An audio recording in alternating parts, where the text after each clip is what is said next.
Կառուցող ընկերության հասցեին առաջին մեղադրանքը Երևանի պատմությունը չգիտեք, մի էլ փորձեք փոխել։ Դիմագիծը կորցնենք, պատմությունը, հայերի ամեն ինչը բնաջնջենք, դու գիտեք ոչ ոք հիմա չի հիշում, քանի ճարտարապետ ենք ունեցել Իջետ Թամանյանը։ Երևանի քաղաքապետարանի ներկայացուցչի ելույթը պակաս հուզական է, խոսում է օրենքի մասին։ Թումանյան 25 հասցեի շենքը իր զբաղեցրած տարածքով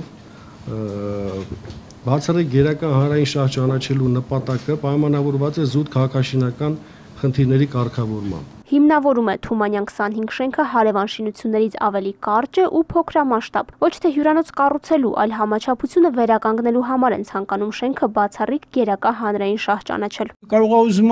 3 հարգանի հյուրանոց դնի, կարող է ուզում 13 հարգանի հյուրանոց դնի։ Դա էլ է մեր համար մի քիչ անհասկանալի, որ մենք արդեն խոսում ենք գերակա շահի մասին, չիմանալով թե ինչ ենք ուզում այնտեղ կառուցենք։ Ես այստեղ տեսնում եմ ընդհանրապես մեկ սեփականատերի շահ։ Այստեղ պետության գերակա շահ չկա։ Ճարտարապետները համաչափությունը վերականգնելու այլ առաջարկ ունեն։ Շենքը քանդելու անհրաժեշտություն չի լինի։ Հա, բայց կարելի է հարցը ուրիշ կերպ ուզել, գուցե բնակիչներին հնարավորություն տանք մի հարկել ավելացնել, հավասարացնել։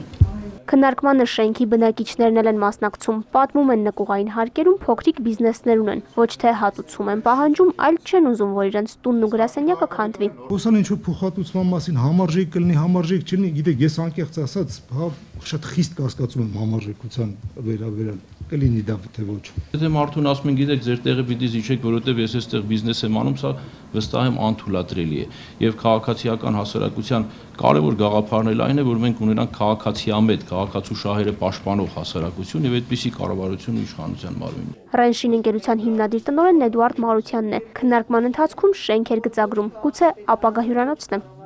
Մենք այդտեղ վատ բան չենք փորձում անել քաղաքի համար։